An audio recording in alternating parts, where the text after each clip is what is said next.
right, welcome everybody to episode 3 of the B-Syde Me podcast.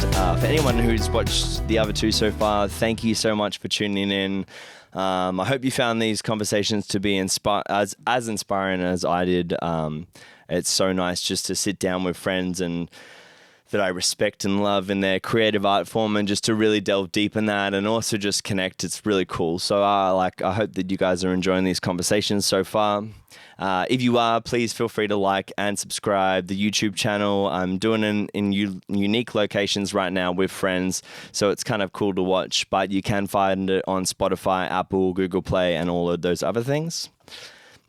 All that aside, I'm super, this guest in particular is someone who I've just always connected with, have seen through the festival scene, as just this kind of beacon of wisdom, and I knew that she was doing some amazing things, and we've had the chance to really connect on a more personal friendship level over the last 6 months, and so it's amazing to sit down with Marto.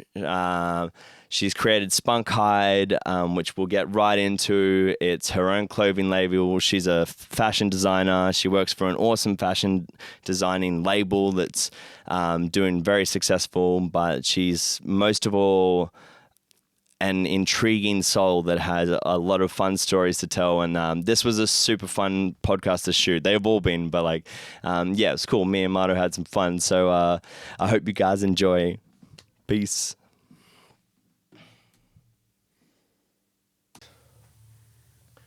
The reason I do that is because then on the video to the audio, it's just the easiest, it's the most consistent transient. So you just line up the clap at the beginning, and then the rest is just in line. Okay, sweet. Which just makes it easy. Yeah.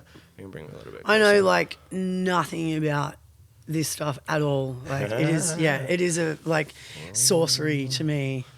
You are a sorcerer. It's been nice learning about it myself, just for the sake of, just all those little things that I've taken for granted in mic techniques and then general background noise and things like that. Things you just don't really think about when you're just performing all the time. Totally.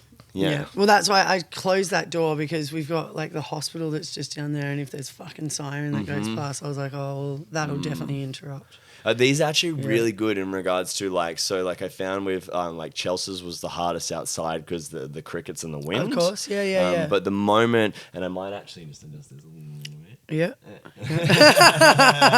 No pressure.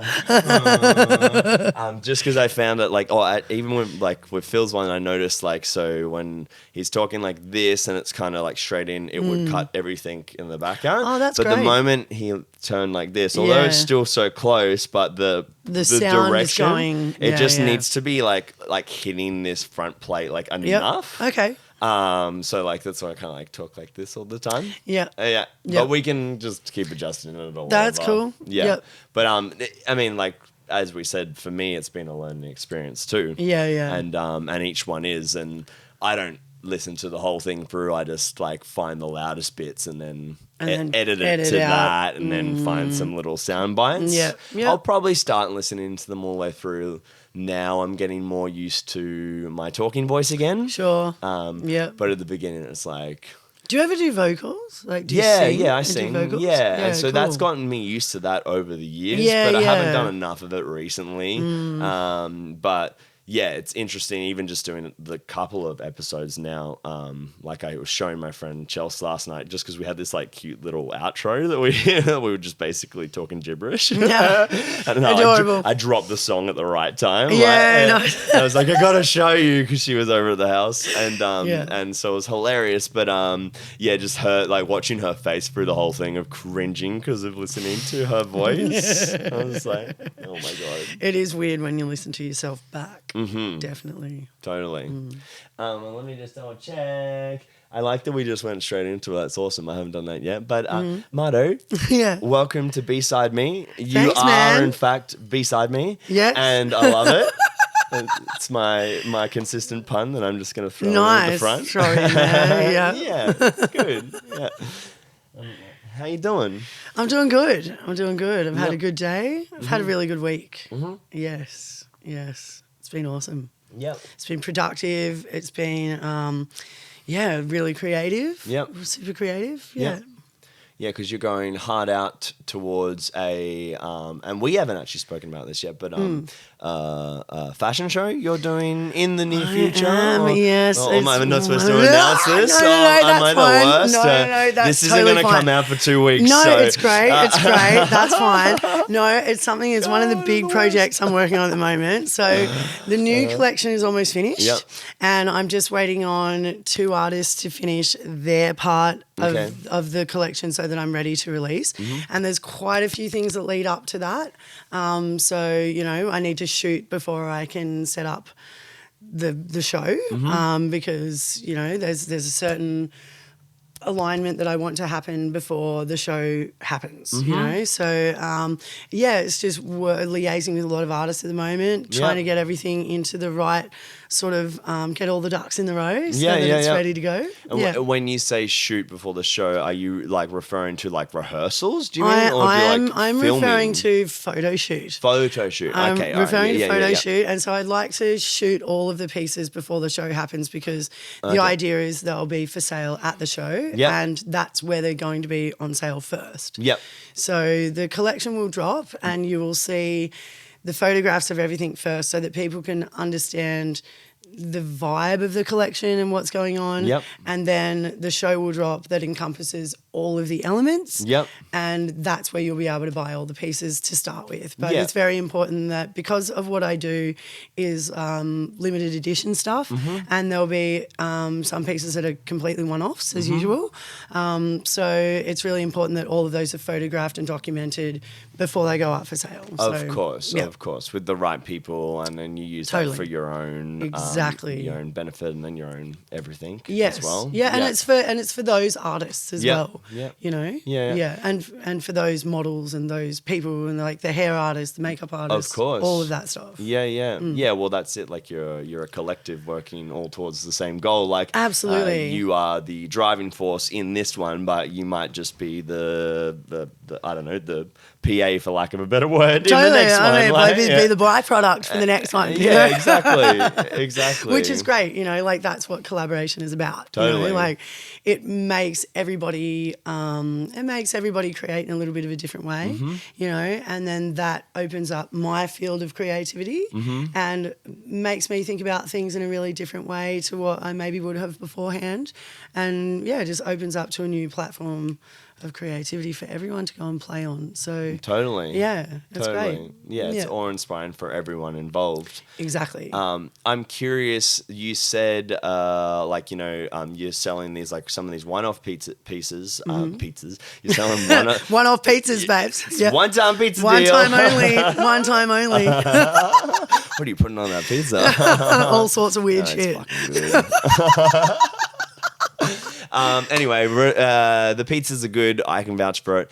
But outside of the pieces of pizzas, I'm just keep checking them. The one-off ones, because you've done like shows like this before, right? Well, obviously this is a different level, but you've done one-off pieces before, like for things like this. Yeah, generally, when I first began, it was only ever one-off pieces. Okay, very strictly only ever one-off pieces. There's one of the slogans behind Spunkhyde is clothing unique as you are. And so there was, when I first began, everything was completely one-off. And as I'm growing, I'm finding that that's changing a little bit. And that's where I'm working on collaborating with other people as well, so that we've got limited edition prints that are coming out. Like I work with graffiti artists and graphic designers who I will reproduce their prints on this shirt, but maybe there's only 10 ever made of them. So it still keeps it really limited edition and keeps it really unique. Totally. But in a business model too, that's like way more sustainable. It's actually more realistic because for a long time I've been a one-woman show. And so now I'm moving into the stage where that's not fucking possible anymore. It's moving beyond me. So I'm trying to find other ways that I can keep that exclusivity and keep the label driving forward with still keeping that really unique feel to it that's really important. Totally.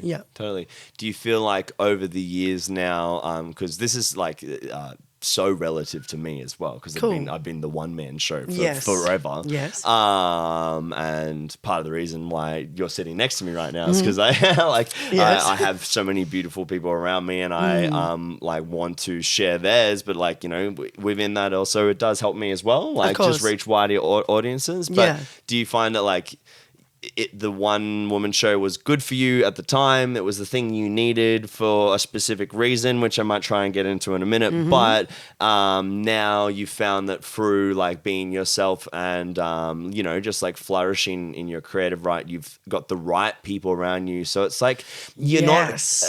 in a music sense, like you're not a band, but like I have so many people to collaborate with, and it's so much better because we don't have to do rehearsals. It's like I don't have to, like, there's a certain level of reliance, but like if they've gone to the point where we're working together, like there's probably a reason I can rely on them. Totally, that's right. And I think that I think in the beginning it was very important for me to like set the bass tone of my business and set the bass tone of this project, this heart project that I have, that is like it is the pumping drive, it is the valves, it is the heart, you know, and keeping it really unique. But it's taken quite a lot of years for me to find the artists and the people that I want to work with. And that is in a constant stage of evolution as well. Totally. So that's also going to be driving change constantly too, which I'm really happy to be open to that. Because as we were saying before, you know, it's like that's going to constantly drive me to think in another direction that maybe I wouldn't have had I not collaborated with that person. Totally. You know, so I feel like that fundamental was absolutely really important in the beginning. And as I'm moving through developing my own art and really wanting to take every good artist with me, every good person with me, you know. It's like if art's going to take over the world, we need to collaborate, man. Totally. Yeah. So that's definitely like feeding into it. And the people that I choose to come onto the label, you know, is because they really, they're consumed by their art, just like I'm consumed by my art. And, you know, it's like we don't have a fucking choice, you know. We're going to do it anyway, whether we like it or not. So, you know, the more that I can create a platform where those artists can come on and shine their specific facet of amazing, like that's what it's about, you know. Totally. And I want it to constantly evolve on that platform. Totally. And I mean, like, so many stars align when you do it like Absolutely. that. And like I feel like you get to this point where you're like okay with the running that model, that's the model you run simply because of like the crazy amount of stars have aligned like throughout the past, and eventually you're like, okay, like, you know, it's good to have a certain level of control and do all these things, but like I would say like some of my biggest opportunities have literally just come out of like being in the right bus. Man, fuck yes, you know, and like that, and finding that place where it's like, okay, where you have that ability to let go, you know, as well, and like really trust that artist because what they do is fucking amazing. Totally. You know, so, and it's going to be 10 times better because I'm not a cobbler and a milliner and a silversmith and a carver and like all these other modalities that I want to introduce. So, but I can certainly design in those parameters, but choose the artist who's amazing at what they do. And then they in turn teach me something too and go, well, you know, Marto, like it's great. The idea is wonderful, but that you know, that compound that you wanted to use is not the right compound. You know, you can't use that. You can't use that kind of material to produce what you're wanting. You need to look at this material. And so then that'll push me to look in another direction at another artist who's brilliant in that material, you know. And so it's this constant state of evolution that happens where there's this symbiotic relationship that goes on, and you know, it's just that if you're going to evolve, you need to let go in some places. It's like instead of studying the whole textbook, like you can just like skip to the end chapter. Like that's kind of like we've done it the long way. Like, but like now we have like enough books around us that we can just skip to the last chapter of like a lot of things. Like exactly. And I love trying to do that for other people too. Like I think that's fantastic. Like, and you know, and I see people do that too. They're like, you know, oh yeah, I do it this way, and I'm like, like, fuck you, that took me 10 years. Yeah. Like, exactly. Well, what do you mean there's a fucking shortcut? Like, what do you mean I don't have to do like this fucking all this background work on it? It's that simple, you know, because I didn't know about this modality of laser cutting, for example. You know, so I'm sitting there with a fucking hacksaw and like, you know, or like a Stanley knife, like, you know, achingly going through it when I could just like learn CAD filing, which I've done, you know, and gone, okay, actually, instead of this taking me like, you know, 4 hours to produce like these 3 pieces, now I've learnt CAD filing and I can just fucking press print and suddenly I've got like 50 of those pieces or 60 of those pieces, you know, and then I can work with that one file and change it, alter it slightly, and we've got a whole nother thing to work with. And for a dummy, explain CAD filing.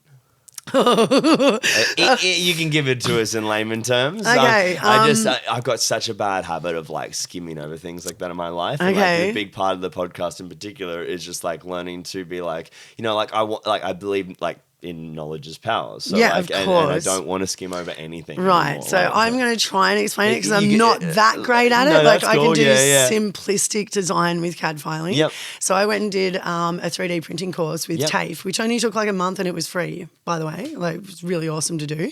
I'm not the most Brisbane? No, out in the middle of nowhere, out in Glen Innes, actually, when I was living out off grid. Yep. And so basically you use a computer program to take something that is a 2D object and turn it into a 3D object so that then you can feed that software into like a 3D printer or into a laser cutting device, hardware, where it can cut or print that in whatever, say I use like PLU, different grades of PLU, or you can print in like edible, you know, edible. You can do anything really, you know. So basically, it took something that I wanted from like a 2D like vector file, for example, and be able to put that on a 3D room where, you know, it now turns it into a 3D object, and then you just feed that into a magical machine that just spits it out,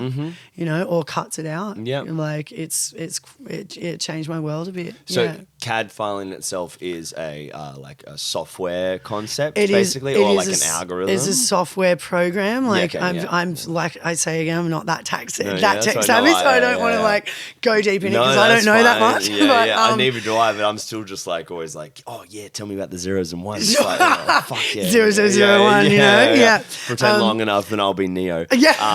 Gorgeous. I'll make you the jacket. Please. I'll give you the red pill, blue pill. You know? Yeah, you can definitely pull up a Trinity. This could be out.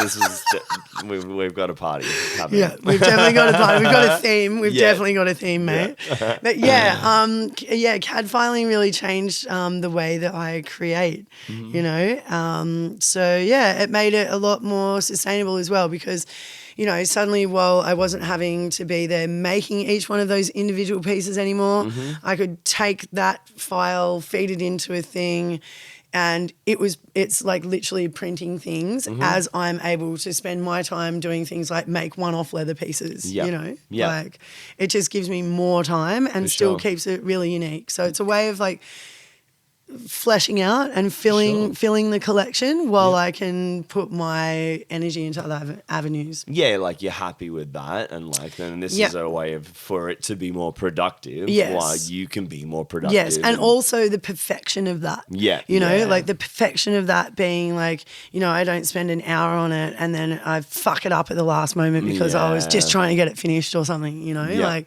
that this does it perfectly every time. Yeah. And so with stuff like that, are you outsourcing then? I am definitely outsourcing. So the more that I move through my career as a designer, the more I find I have to let go of certain pieces and really trust other people's modalities and other ways of producing things. And it's enabling me to have more energy to look at other, you know, and then I can introduce other things into it. You know, so it's just a constant evolution. Totally. Yeah. And it's so good to like, you know, you just find the most productive way. Like at the beginning, you always want to do all of it. Yeah, because in the beginning, I'm learning a lot. You know, it's like I'm predominantly self-taught. It wasn't until not last year, but the year before, where I went and did a costume diploma. Yep. And so I learned a lot about fine finishings of fabrics and stuff. Yep. And that was something that I hadn't really concentrated on before. I worked primarily as a leathersmith. Yep. And that is definitely my chosen medium. Yep. But I started having all of these ideas about creating all these other things that weren't in my chosen modality. So I had to go and educate myself on those things. And then also I've realised that to do all of those things at once isn't really that realistic, that there's only so many hours in a day. So I've now been turning more to outsourcing in the last year to really fill that up a bit more and make my business more viable. Yeah. And how are you finding that? Like, in particular, like, results? Like, do you feel like that's like something that you're seeing? It's tangible. Like it's definitely tangible, and I'm watching how much that's really pushing my label forward. Yeah, you know, cool. and also, you know, that reiteration of looking at those artists who've perfected their art over like the 10 years or the 20 years or the 5 years or whatever it is that they've put into getting and perfecting their art. You know, like that I'm learning things from letting go of that and watching them specialize in what they do, and then I'm taking things back from that and applying it in my studio to my modality. Totally. You know, so there's always something there that's constantly moving forward, and that's been really enlightening to watch that happen. Hell yeah. Yeah. Yeah. Yeah, as well as watching my business grow from it, because I'm able to give more of myself. Yep. You know, and more of these other artists who are fucking amazing. Yeah, You know, and yeah. really deserve that time of day. Yeah, Yeah. yeah, and you know, and then like those special, like the ones that you really connect with and stuff like that. That just holds on forever and just continues to be this weave. Yeah, and then we end up, you know, artists that I really enjoy working with,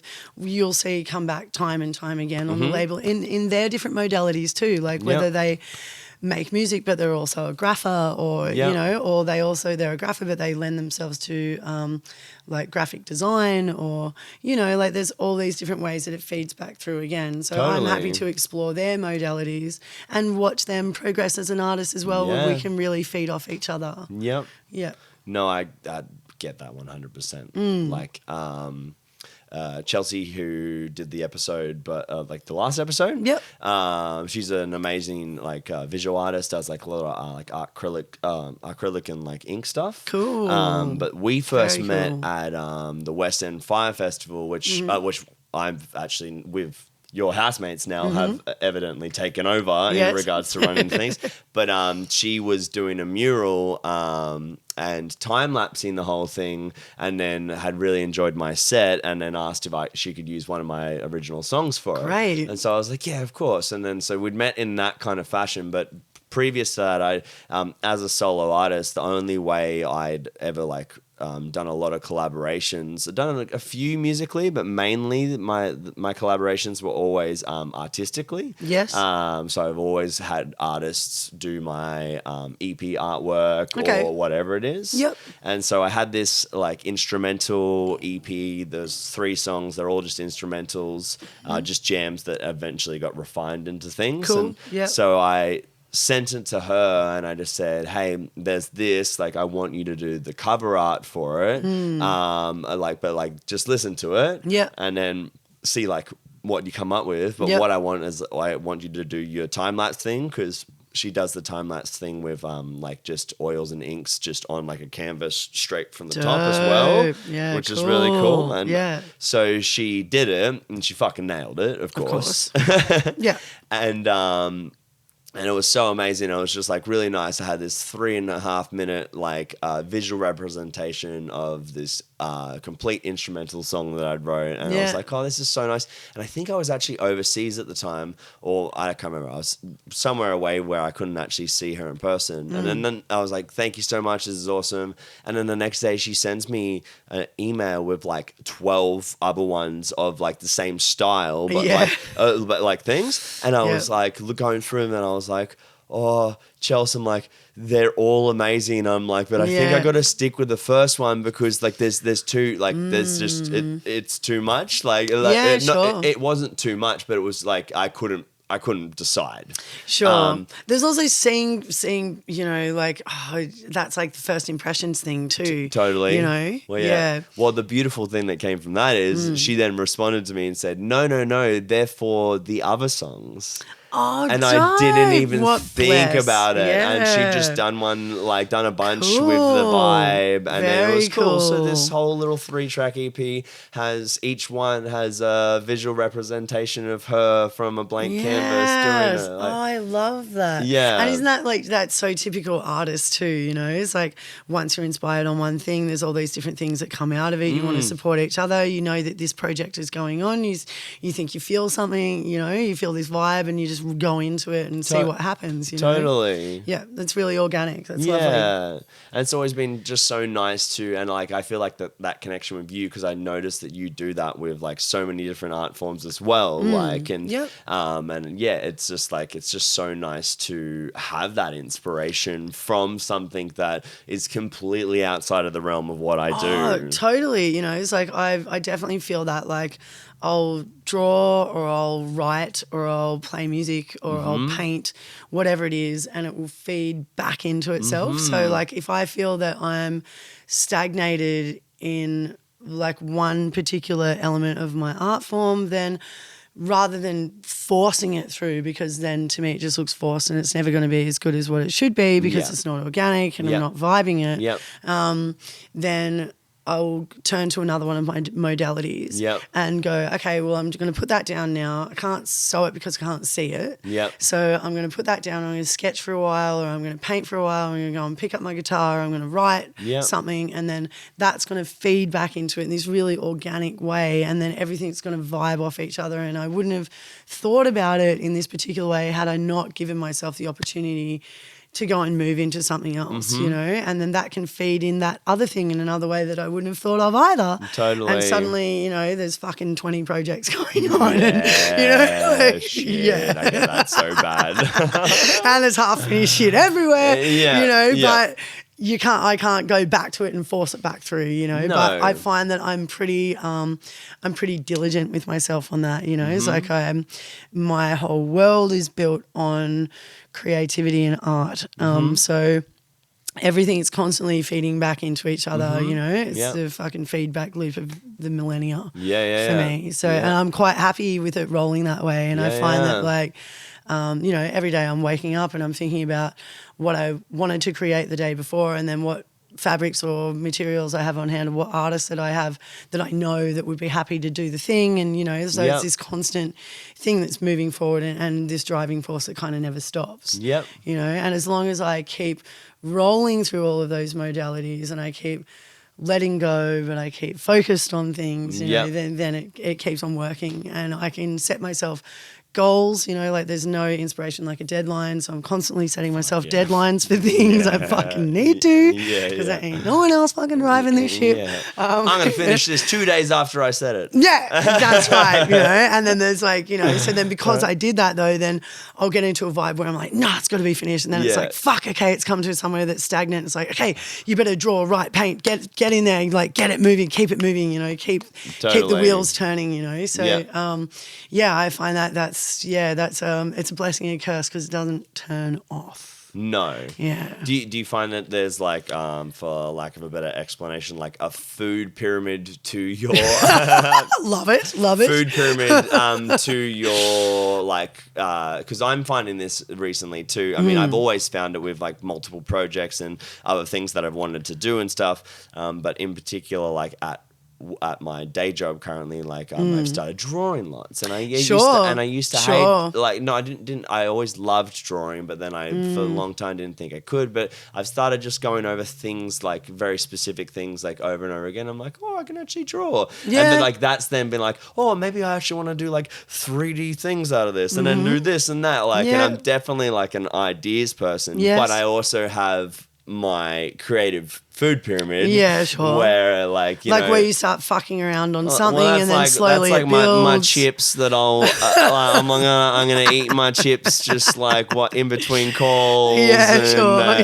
While I'm watching something, and then like Yeah. and then once you get to like the top of it, it's I don't know, fucking practicing my music or something. Yeah, definitely a bit. Like, so as an example, like before the COVID clusterfuck happened, like I would choose a country that I'd go to every year and try and look for usually fabrics in that country or certain mediums that I'd like to work with, and I would get inspired by certain fabrics, and then I'd go, yes, okay, I love that texture, I love that pattern, I love this artist, I can see their artwork printed on this fabric, I can see this shirt then made out of that fabric, and there's definitely like a way that it starts to like organically form, but it would generally come from me finding the materials first, and particularly because I use a lot of repurposed materials in what I do.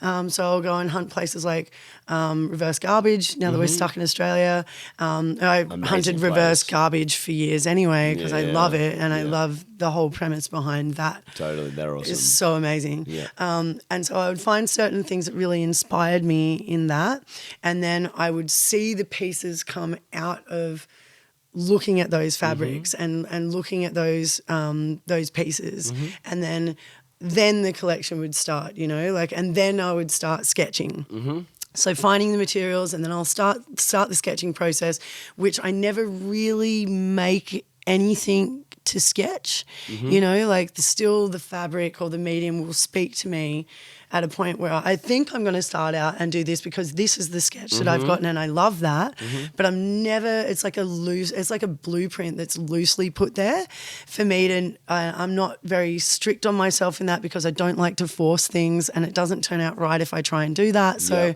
I will make sketches of things and put them all around me, and then start to work with those fabrics and those mediums, and it'll start to tell me what it wants. And that's also been a learning and growing process through me playing with different kinds of fabrics and mediums to see what I can pull out of it and what my skills are based on that medium. So my skills can only go so far in certain mediums because I haven't learnt it yet, and I'm teaching myself through it. And I'll definitely reach out at times and go and like look at tutorials or speak to other artists who are experts in that medium to gather information. If I don't just go, I can't be fucked, and you just do it perfect, but there's always something that I'm really keen to learn in that process, and that's why I'm choosing that. So that food pyramid definitely happens for me, but it kind of starts out, find the fabric, make the sketch, completely fuck it up while I'm making it, make something really different or like vaguely what I was looking for. And I've only really felt that I've been able to really bring into 3D what I was envisioning in my mind in the last year.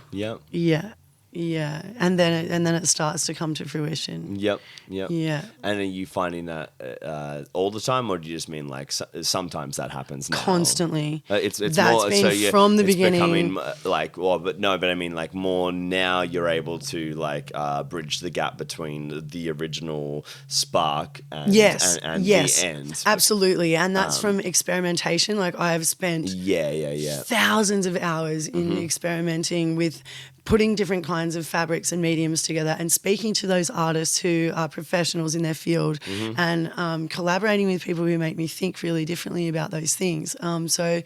It's been, and I think I love the fact that will constantly change. I love the fact that I will constantly be pushed beyond the means of what I have. And I think that the moment that stops is the moment that Spunkhyde will be no more. Which at this point in my life, I'm now going on 8 years and all I am is just more fucking excited every day to wake up and give it a crack. Every day is another opportunity to learn. Every day is another opportunity to get it right. Totally. I want to go even further back with it, but I'm curious, is there a specific moment where you feel or was there a specific moment where you turned it, like I know you have a day job right now, but it's still in fashion, but that you turned it from being, your passion, the thing that you do with a day job, to your day job? Yeah, that was kind of really organic. Yeah.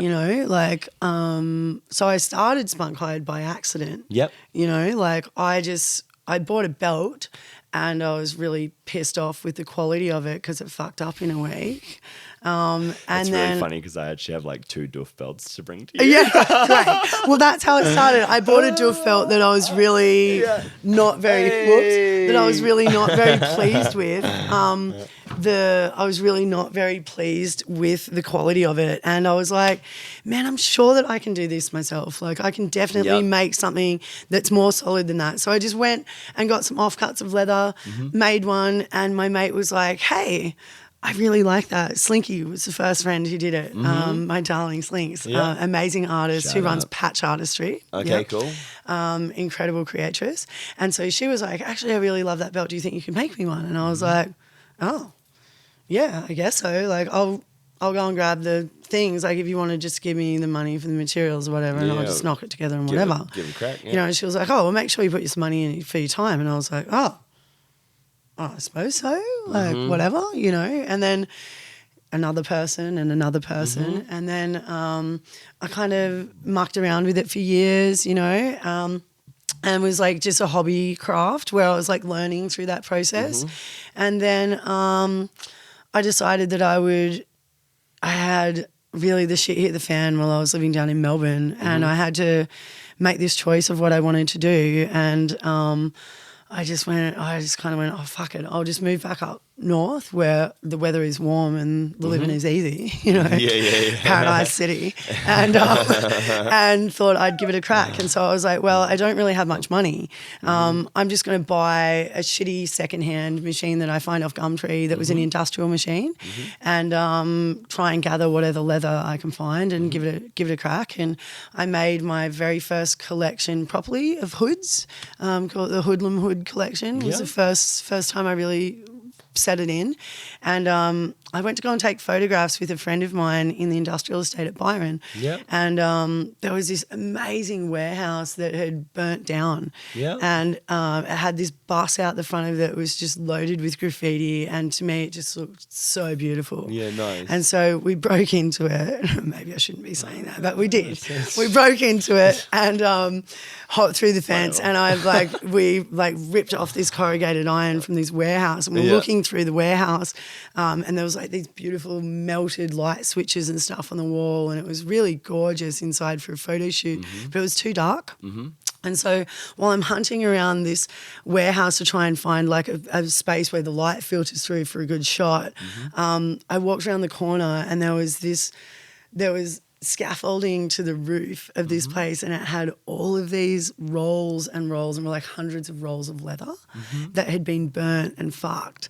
But when I pulled it out, like the couple of outside skins were destroyed, of course, but the inside of it was beautiful. Wow. And so there was all just all of these materials where I was like, if I'm not meant to be doing this, I don't know what I'm meant to be doing. Yeah. And so anyway, it's back to what we're saying, the on the bus moments. Right. Exactly. So this was kind of the definitive moment for me where I realized that this is definitely what I'm supposed to be doing. And so we took the photographs outside with the graffiti-filled bus, and I happened to be speaking to another artist, right?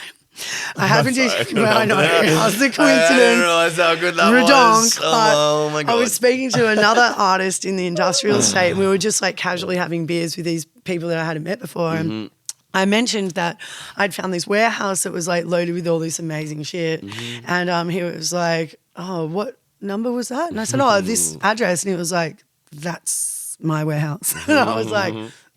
Shit. Oh, no. Whoops, I've just like shoved my foot in my mouth. I'm real good at that. And he was like, you know what? I think it would be great if there's anything that you want from that, like please go and take it, because it's only going to cost me money to get I'm having to pay for people to come and collect it to take to landfill. Yeah. You know, so please go in Yeah. and take as much as you want. And I was like, fucking green light, you know? Yeah, So yeah. I had this little pig rig that was my brother's pig shooting car, like this. And I backed it up to it.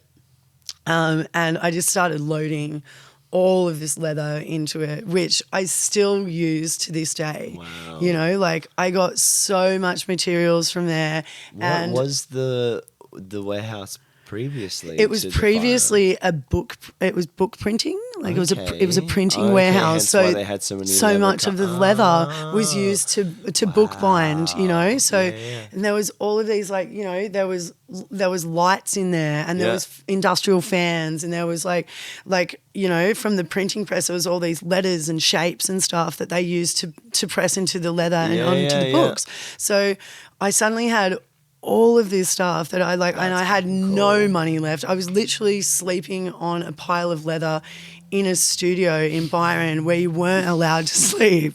And I'd spent the last of my money on an industrial sewing machine. Nearly, pretty much, you know, like, so I was literally sleeping under this, on top of all this leather that I'd gotten from this place that had burnt down. And and so from there I could really unleash on my creativity because I wasn't bound by the amount of capital I had to make Spunkhyde work. So it really freed it up, and it made me start creating in all these different ways that I wouldn't have really thought of before. And then from there, it was this really organic process. And then my friend come around one day, and she saw me struggling with this fucking shitty machine that I'd gotten for like $100. There was an industrial machine that I'm like ramming leather through, you know, desperate, like swearing at it, trying to make it work and do the things that I wanted, because I didn't have the knowledge of what I needed to produce those certain things at that time. She saw me struggling with this and was like, oh, you know, Marto, I really, you know, I've watched you from when we were kids, you know, and you've always put this effort into the things that you really love in being this artist. You're consumed by it. I really want to give you what you need in this, and I happen to have a bit of money behind me right now, and I'm just going to buy you a leather machine. And I was like, what? No, you're not. That's ridiculous. And just kind of left it. And she was like, no.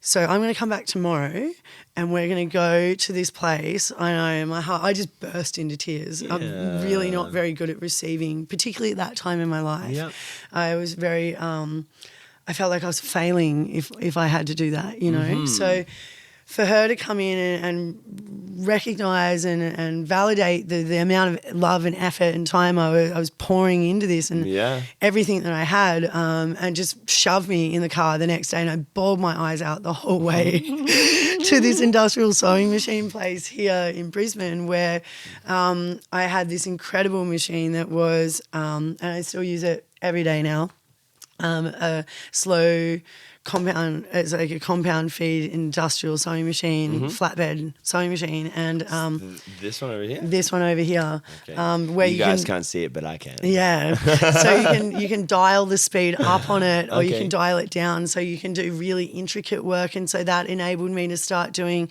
different kinds of embroidery into the leather, and using, like, I could suddenly like sew through brims of hats to make the flat brims that I really wanted, and I could start playing with embroidery to make the different kinds of patterning that I wanted that I couldn't find when I was traveling, you know. So it really opened up my world, and I've been very fortunate and very grateful at having people like that come in, and just really good fortune as well. Totally. You know? Totally. So yeah, I think that was kind of that moment in time was really solidified my direction. I was like, okay, for sure, if this is not what I'm supposed to be doing, I don't know what the fuck I'm else supposed to be doing. So I'm just gonna give it everything that I've got. I'll pour every amount of energy.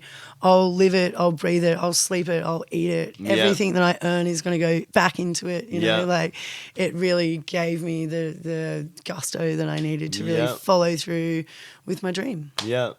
And, you know, from what you tell me there, it's like you feel like that was your pivotal moment for that feeling, but like it sounds like I mean that was already happening before, because your friend wouldn't have recognized it if you weren't already thinking that. It was just you didn't recognize it until that moment. Yeah, that's right. Which is so easy for all of us to do. Yeah, of course. But that's so amazing to hear. Like that's really cool, and just like the sequence of events as well.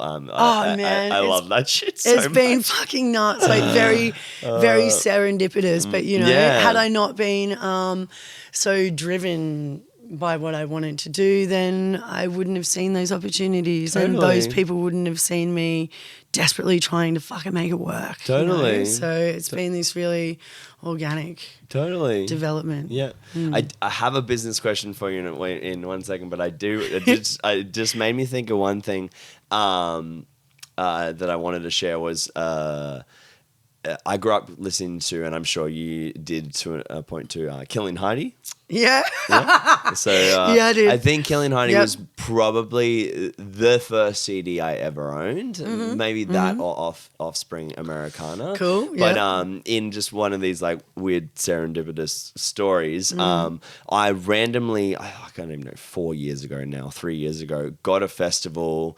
It got hit up by this like really random festival in Toowoomba that they were starting. Yeah, love it. So yeah, it's already getting super love weird. It. Yeah, love it. Left field coming and in. I think it was called Cully Fest, and they had a really like beautiful emphasis on the Indigenous element, and all of these things as well. And you know, the person that had put me forward had said, you know, this person had recommended you, and I was like, okay, and I couldn't really like put my finger on who this person was. And I think that they'd been speaking to me over the internet too, but still didn't realize.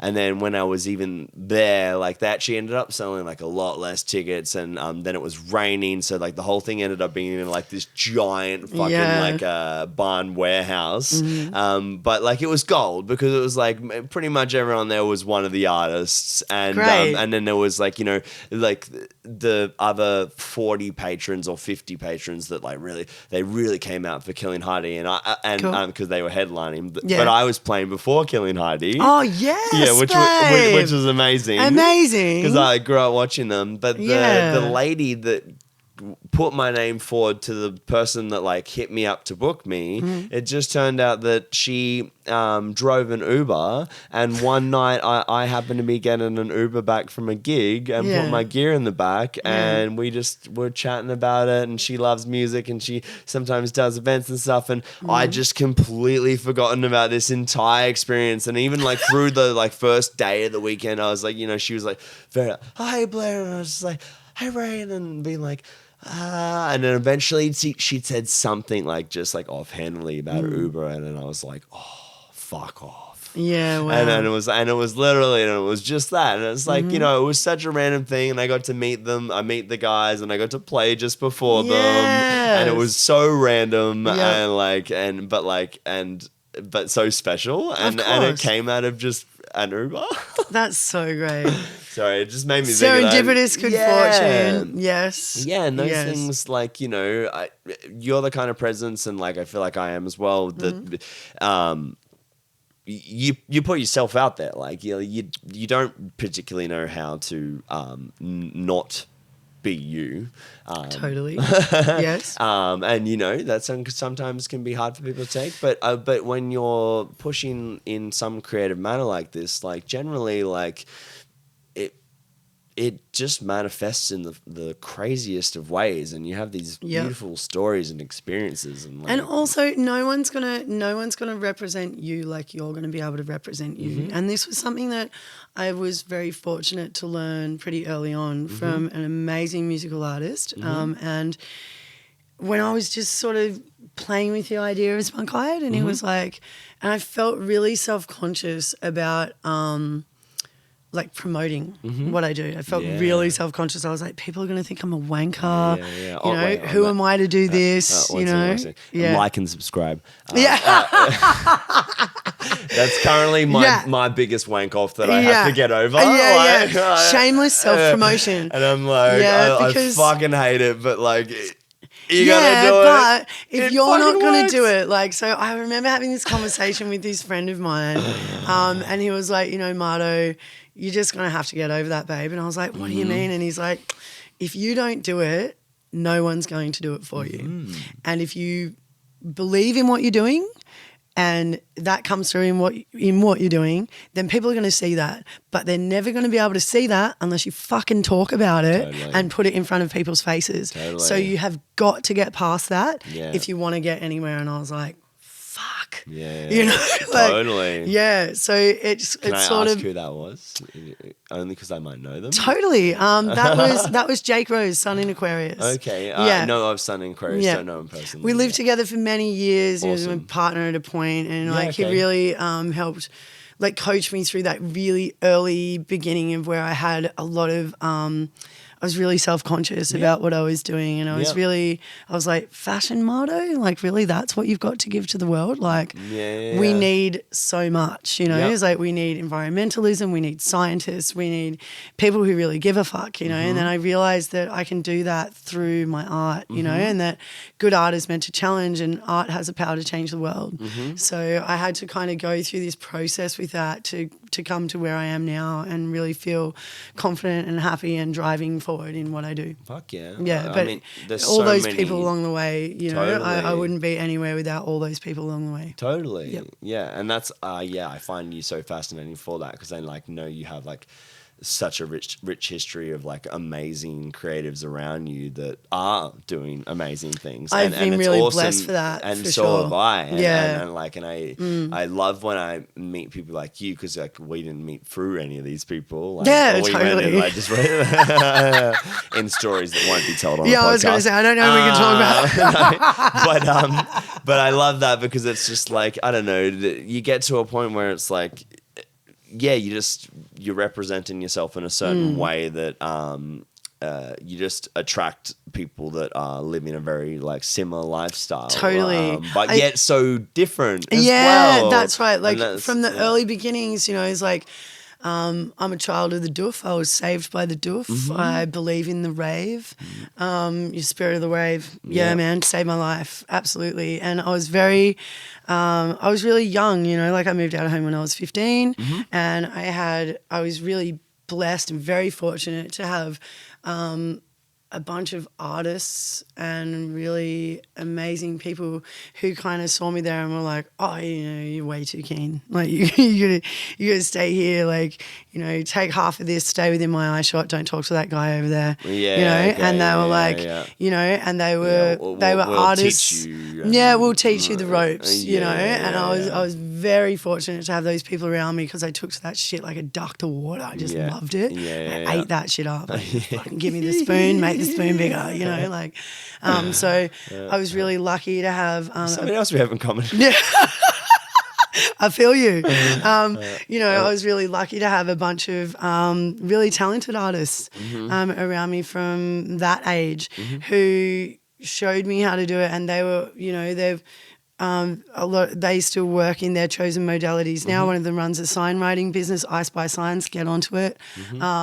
Victor, who was like was my first real boyfriend, who, you know, is an amazing DJ, travels the world doing what he does. As Victor. Okay. Viktor. Okay, Victor. I've seen the name before. Yeah, he plays at Breakfast Club quite regularly down in Melbourne. A lot of artists down there. Yep. Yes. So, you know, I had people like that who were around me who really fostered that creative spirit that was already there in me and really showed me away. Although, you know, Shane Victor was the same age as me at that stage. We had no idea, you know, we were just real keen. Yeah. But yeah, the older people that were around us were doing that, man. You know, so, you know, back then it was like, you know, you got a message through the grapevine from a mate who told you about this psytrance party that was in the bush, and you'd be driving towards it and you'd put the windows down, you put your head out the window and fucking hope that you heard the bass because you could drive towards it, and it was like, yes, you know, like that seek and find hunter element of human comes out, you know, and it's like, oh, we're almost there, you know, like we're almost ready to eat. So, you know, it was this, I felt really lucky that I was fostered by this amazing environment.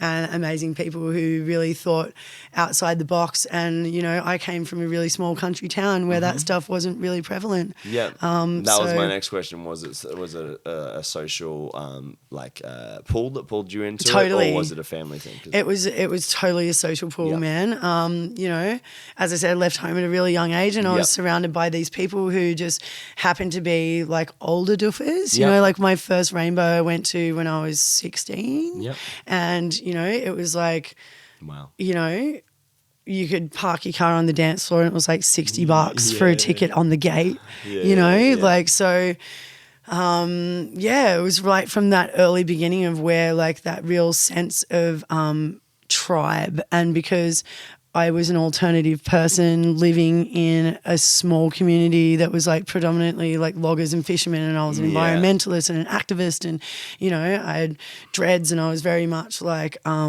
ostracized from my community for that. So I found this bunch of people who were really accepting and really open to that and really nurturing of that in me. So I found my family, my rave family, you know, that were my fucking saviors, you know. And so I was taken into the doof culture quite early, and it all became really organic and really beautifully fostered by this environment. And I still, there's still the friends that are dear to me to this day. You know? Yeah. That's awesome. It's interesting to hear how, like, you know, you were saying as well that they were that you were generally surrounded by people that were maybe a little bit older than you and stuff too. I've definitely kind of always sort of also had that in my life. But like then, you know, there comes a point in time when you all of a sudden you realize like I think like maybe once in the last 10 years we realized that we were all the same age at one point in time. There was like 8 of us, but like outside of that, I'm usually the youngest or the oldest. But it's interesting to like now being at a point where it's like that's not like a one-off thing here and there. Like it's a very balanced kind of situation now. And like the younger ones, like, you know, like they click with me because like I can see that they like, you know, something that they didn't think that I would get, like that I get it, and it's like the same thing that I had, like, but like it's interesting to see it from the other side like that. Of course, and they're like, and I think like they're like, what the fuck, Blair? And I'm just like, dude, like. I've been around. Yeah. We've been here for a while, man. You know? Yeah. I think that that feedback loop. You know, that feedback loop. And like, I think also hand in hand with that, like as technology progresses and as the younger generation has their hands in that modality a lot earlier than what we would have had, that gap is closing all the time, you know? Fuck yeah. Yeah, that gap is closing all the time. And there's like younger and younger artists who are coming through because they're exposed to that kind of technology at a much younger age. You know, so we've got so much to learn from them because they're experimenting with it from so much earlier, and technology is moving and changing and evolving with that, that, you know, they're deciphering things earlier than what we would have because we're stuck in our old school mechanisms of how we think things work. So, you know, I think that's that really feeds into each other. Totally. Yeah. And that gap is constantly closing. Even more when you like, you know, then look at the, like, even like my parents' generation. Oh, totally. Like, you know, you see like the huge amount of it. And like, you know, I feel so lucky to be on the cusp of like both sides of it. Absolutely. Like, you know, like grew up with dial-up and a Coke phone, but like also like had enough of a computer to know my way around it. Absolutely. Yeah. And to know what it was like without it, because like totally. You know, like you just see kids with iPads, which I don't think is the world's worst thing, but like it's like the sugar conundrum on a fucking different level. It's totally. It's a whole different level of addiction that we haven't even fucking labeled correctly yet. Man.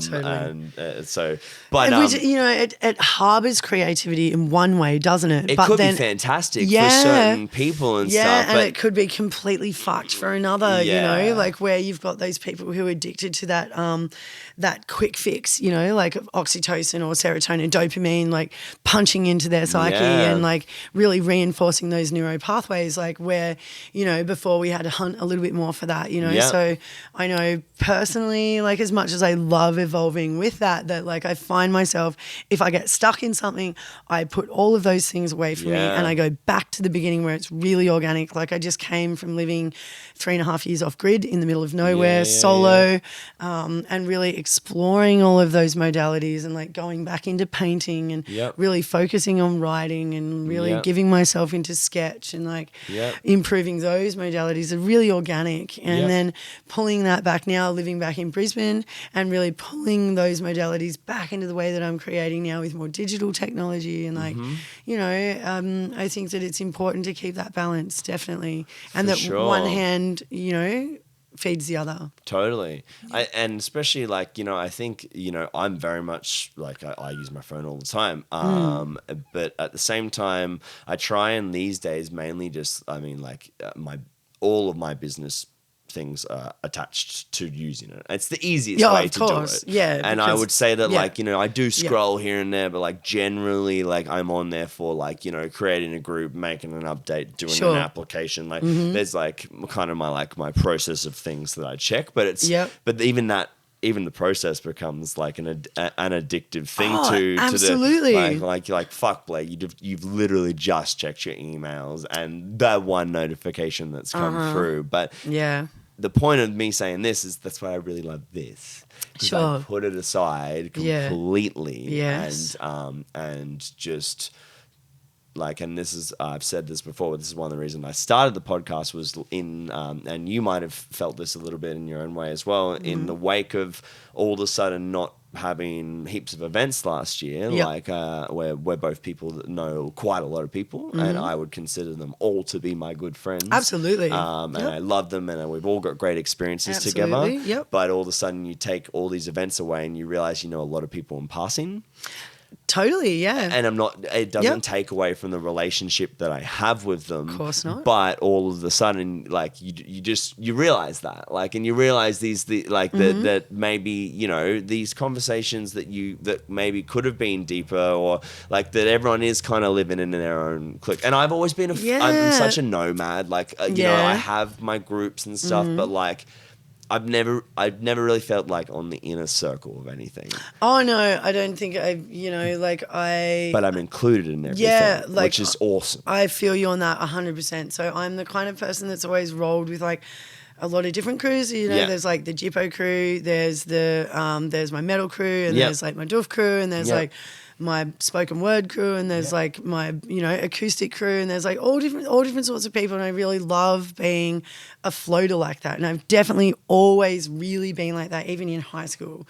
I had like primary people who are like my fucking babes that will be there forever, and they're still from high school there to this day, you know, like no qualms held, like they're definitely there. But I really enjoy floating between all of those things, because I think that the more people that I am exposed to, the more perceptions that I have, the more ideas that are created, and where my own perceptions are challenged, and where I can learn more about myself, the environment, others, you know, all different sorts of things. And that to me is really important. And going back to where you're saying, you know, is like you realize which of those friends are like friends that you have in passing or not. Like where I said, you know, it's like I lived 3.5 years off grid in the middle of nowhere solo. You know, and I made a point of not checking my phone that regularly, and like giving myself the time to go in and really be lost in whatever modality it was I wanted to play in that time.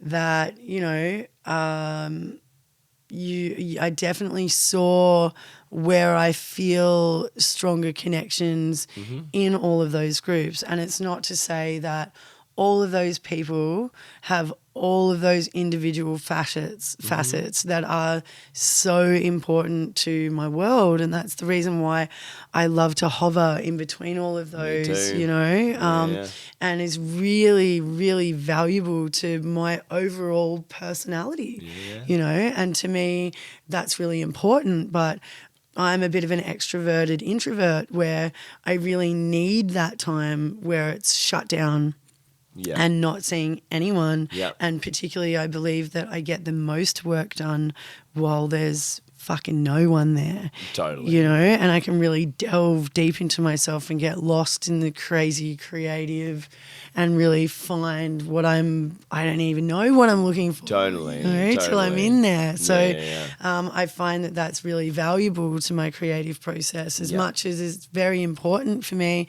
After 3.5 years of being alone in the forest, I realized how important it is for me also to have the influence and to have those people to bounce off, and which is why now creating this collection, there will be 7 different artists dropping in this collection where it's been really important to bounce in there and like get those ideas out with people and see what they think about it and how they feel and what they think would contribute to that and the overall feel and the vibe and, you know. Yeah. Well, and that comes back to the, like, after a certain amount of experience, having those people that you feel comfortable to do that. Which it also gave me the time to reflect on the kind of people that I want to create with. And that I feel really comfortable working in those specific modalities, you know? And then you'd find that would just happen naturally too. It'll definitely happen naturally. Excuse me for one quick second. Do at this it. point where I'm like constantly, you'll see my eyes that go up for the red light and over here for this.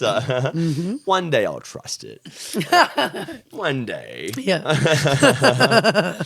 No, it's been so good. Like, I mean, I knew that like me and you just have a nice chemistry where we can just talk about anything. Totally. And also, like, I find you to be super interesting. Likewise. So it's nice to be able to delve like a little bit further into that and find out some more, which is really cool. But it's also nice, you know, like when I did the first one with Phil, like I was like, I put like a couple of dot points down just in case, like I was like, if I need to, and I didn't need to at all, and it was great. Like he just like I honestly probably could have said nothing, like which it can is be awesome. like that though. Like I remember I did like I went and did a talk on Triple Z last year. Oh yeah, and like 4 Triple Z. 4 Triple Z, yep, 4 Triple Z, awesome local radio station. And I got asked to come and have a bit of a chat about being a female designer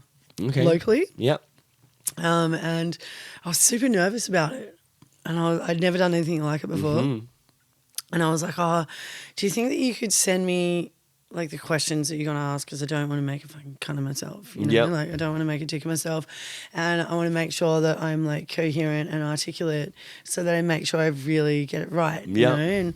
And she sent me the questions that she was going to ask, so I wrote down everything that I felt like I was going to say, and so I took the notes with me to the interview that I had, and then I found that it kind of felt really, it didn't feel organic. No. It didn't feel organic, you know. I felt like I had these premeditated things that I wanted to do where I was like, you know, I was promoting the artists that I work with and their things and like doing, you know, and like talking about things in this certain way where I was like, I would do that anyway. I don't need to fucking script myself. You know, and do it like that. I can just organically go into the process. And so for this evening, instead of asking any questions, and because I know we already have this chemistry and it's really easy to talk to you, and we talk about all of the things in all different states of mind. That I knew it was going to be like, I was going to feel better about having a really organic process around it. Yeah, which feels much better. And I love that for that, I mean, I've only done the 3 now, like yourself included, but like none of them have been a struggle by any means whatsoever. But I can't imagine you struggling to speak about anything. No, and not at all. But like I think there will come a time where I will have to learn to prompt more. Yeah, sure. And stuff, and like things like that. Yeah, get into your psychology and see if you can like noodle things out of people. Out of certain people, sure. and you know, especially people who are more guarded about their process, you know, and you pick up on that almost straight away, of course, too. Yes, of course. Which is another, like, you know, it's just I mean, I've been saying this for a while, but like, I just love nerding out on everything, and it's just another like little nerd thing that I'm getting out of this, like. My ability to talk better and then to judge those moments, and then also I think we brought up with Phil or something, but you know, they did a study, and a lot of people have a tendency to, when you're saying something to them, they're thinking about what they want to say back. Their response rather than actively listening. So that's a huge, and I know that I've been mad guilty for it in the past. Oh, I think that we all have as and I humans. think we will always probably still be guilty in certain situations. Yep. But it's just been a great lesson for those, like, once again, nerding out, not just like loving, like being like noticing those things when like, okay, like I was trying to like work out what I'm going to ask next, but like, shut up, brain. Like, Yeah. like, Shut up and let it happen. Yeah. Sure. Like, it's going to be way more interesting if you just fucking listen. Like, absolutely. And then, you know, like often the times where I've found where I'm like, you know, I'll get stuck on what someone has said, you know, and I'm like, oh, I really want to fucking say this about that, but I'll shut myself up so I can listen to the rest of what they had to say. And usually the question that I had is answered in their speaking anyway. Totally. You know, and that because I shut up, that they go on a completely different tangent where maybe if I had have interjected and spoken, that I wouldn't have found out about this other part of the story, you know. So I've definitely learnt to shut the fuck up and pay a bit more attention there. Yeah. Yeah. Yeah, and I don't think it comes out of like, I've never done it out of like a bad place or like a place of like, oh, I know more or something. It's usually it's interest, I think. And excitement. Yeah, it's that's usually right. like, like I think I can finish that sentence. Yeah, like, and also you know, pontification comes in there as well. You know, where we go, oh, I've really felt that experience of yours. I have an experience that's akin to that, and my learning from that experience was this. You know, where like, as humans, we get to trade off on those things, and it's really beautiful. But yeah, there's definitely times where we should just shut up and let that person speak their piece, and that maybe if we took the time to do that and actively listened, then we would learn more from that. Yeah, you know? definitely. Yeah. And I think that, like, you know, within that whole process as well, a lot of us, well, especially like us that may be a little more outspoken, equate silence to awkwardness. And not always. I wouldn't say always, but like, you know, in those little moments, like, you know, there's like a moment of like, and you I think know, I relish in that personally. Well, no, but and I've learned to like, and I like that now. But you know, sometimes when I'm not like feeling the most confident, then for sure, like I feel like I probably emphasize that and then like in my demeanor and stuff. But generally, like when I'm feeling confident, like I can like, oh, okay, like they're awkward right now. I'm like, I'll just say something stupid probably. Sure. I don't know. I've got some truly awkward friends, and they're my favorites, man. Yeah. They're my favorites because, you know, it's like, it's usually their mind is going a million miles a minute, and that's why they've suddenly become really awkward because they don't actually know how to respond to that, you know, or they're just like naturally awkward people, you know. Like I love naturally awkward people. They're usually deep thinkers, you know. They've usually got something really interesting to say when they do shut up for a minute and you allow them that silence to have their moment in time and then wait for their response or their reaction or what they have to add to the conversation, and it's something really beautiful or profound or quirky or different, or, you know, like I love having people around me who are like that. Totally. And often it's simply just it's finding the thing to make them comfortable. Totally. And it can be as simple as just bringing something old up, or like, you know, even just like a physical motion or like whatever it is. But like, you know, you learn that about certain people, and like, and then it just puts them straight in their comfort zone, and they're all good. I think that comes with empathy as well. You know, it's like empathizing with that person at that moment in time and being like, oh, look at you, so awkward in that. Like, and then I have a lot of interest there. That's where my brain goes, why is it that you're awkward in there? Like, what haven't I learnt in there? Why are you awkward in there? And why does that make it so interesting for you that you would be awkward about it? I'm just going to shut up for a minute, let you think about that and hear what you've got to say. You know, because there's usually something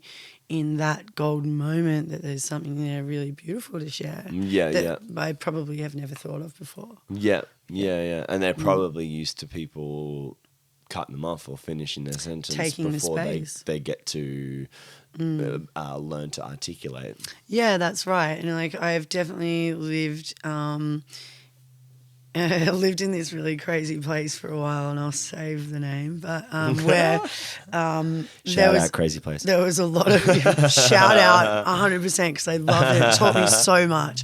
But where people were really, because everyone lives like quite segregated from each other, where when people would come together, it's really beautiful and there's gorgeous sense of community, but where the space I would find getting competed for a lot and like what I have to say is more important because everybody's alone so much that when they come into the space where everyone's together, I would find this competition for the space where everybody's actually not listening to anyone and they're just fucking yelling into a space where nobody's even responding to that. They're just waiting for their turn to speak. And then suddenly you've just got these bunch of people who are yelling into a space, not really listening to each other because they just want to be heard. And while I understand that and I empathize a lot with it, I found that being a quite outspoken person, I would just shut up and let them do it because I'm not into competing for space. No. I'm really not. And I would rather go, okay, go on your tangent for the next 20 minutes or 2 hours or whatever it is that you feel like you need to get out because usually there would be something really interesting in there if I bothered to filter through the bullshit and find what it was. You know? But I found living in that environment quite interesting for human interaction. Yeah. It teaches you a lot about the opposite of what is comfortable. Absolutely. Yeah. Absolutely. Yeah. And then find some of those people really awkward at what they were saying out loud. Yeah. You know, which was also really interesting. And fabulous and wonderful. And you know, I very much value the time that I spent in that space with those amazing people because of that. You know, it's Definitely. it's another culture, another way of life. It's like traveling to another country, but I didn't have to go anywhere. Yeah, it's all right there for you. Yeah, I just had to stay there. That's gold. And I think that in one way or another we've all kind of probably been in similar situations like that. Of course. But it's whether you recognize it or not is Are you taking the time? yeah, totally. Yeah. Totally. I think it took me a long time to get to that because I've always got something to say. But opinionated people have that, and I feel very much the same. But like you were saying before, you know, it's like I'm an opinionated person, and I've got, I've got my beliefs in certain things, but I'm always happy for those beliefs to be shattered. 100%. You know, I'm always happy for someone to come in and challenge that belief and it completely shatter the reason why I thought it was that way and teach me something else, you know. And I think that it's important to be able to let go of that so that we can grow as humans, because if you believe that you're always right, then you'll never learn a fucking thing. 100%. Yeah. And there's a big issue these days with right being associated with a certain line of ideas, but I've always said nothing is black and white, everything is grey. Absolutely. And there is no it's fine to be believe this and then believe that and all of that, but if you just believe this just because it's what falls in line with, I don't know, what your fucking parents believed cultural, in or cultural, it is. Social, whatever it is. Yeah. Yeah. And that's when I think that that's what we're seeing these days in such an extreme way. But totally. A little bit in Australia, but you see it overseas more. Yeah, for sure. I think that we've, every place has that stagnancy, you know, man, we could go on this subject for fucking so long, so many tangents. I love it. I really love it. Yeah, I really love it. And I love deciphering the human psyche on that level too, you know.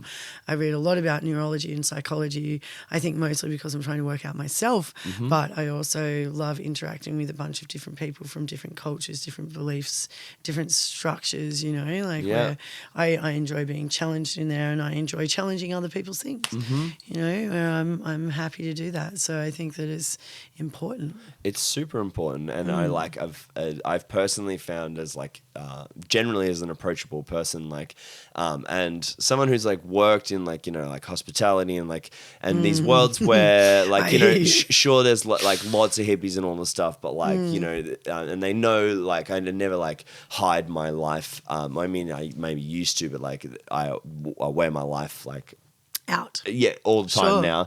Yep. But it's been interesting to then connect with so I ran a restaurant for a while, and the boss there, they go, I was the general manager of his restaurant that he just opened for 2.5 years. Okay. And it was my first management job. Yeah. And he's a super cool dude, like down to earth, but still a very business orientated guy. But I remember like a couple years down the line, like after like leaving there because he'd sold it, and then like going on tour for a bit and coming back and helping him out at the soccer club, and then like we're just like drinking one night, and he's just like, he was saying to his business partner, he's like, it's just like so crazy, like Blair's like such a hippie, but like I just love him, and we just get along so well. And I'm like, whoever thought that I would love a hippie? I was like, yeah, bro. It's because like I don't know. I get it. Like I still grew up in a capitalist world. Like I still believe in investments. Like I realize, sure, like I would love utopia, but like you're not marred by the crystal healing, flute healing, like not particularly. No. Yes, I unfortunately still a realist. Do believe and yes, realize that the world we live in, and I believe the best way to make any impact in that is to adhere to it, but then you make your differences within it. Of course, of course, you don't conform particularly, but like I'm not about to be able to topple the oligarchy. It's not just gonna happen. But I might be able to tell somebody who is growing up, who, as we were saying before, grows up with an iPad, who learns fucking coding when they're 4, and that might be the person that changes the fucking world. Absolutely. From a song that I wrote or something. But regardless of whether that impact happens or not, like it's just, I don't know. I feel like I can relate to anyone as long as they don't shut me out. Totally. I mean, that's the human response, isn't it? Like we all breathe, we all eat, we all need all of the things. Yeah, well, that's right. There's always going to be that basic. There's always going to be that baseline, of what we all need and what we all crave, and like. From the psychology things that I've read, that comes down to feeling validation from our fellow man. Everybody's going to need to eat. You're hungry? I've got these 2 bread rolls. I'm going to give you one of these bread rolls, validation that you're alive, that you need these things. Like there's always going to be those things that we need, and that is going to be across cultures and across language and across any social barrier, Totally. Yeah. I think work ethic plays into a big part of that. I think, for sure. I think absolutely. That's where I've had the most crossover of connections is in my jobs, and it's like, we live completely different lives, but like I have a work ethic. They know that I rock up and I do my thing, like even if I haven't slept, and they'll just leave me the fuck alone and be cool with it.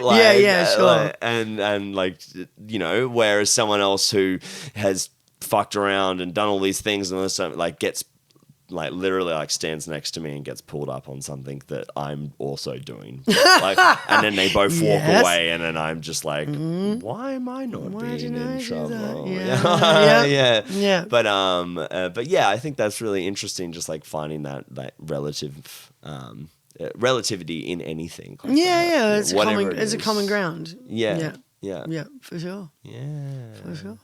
But I got my work ethic from a heavy town, so that's also makes it even weirder. Yeah, man. I think I definitely got my work ethic from my mum, man.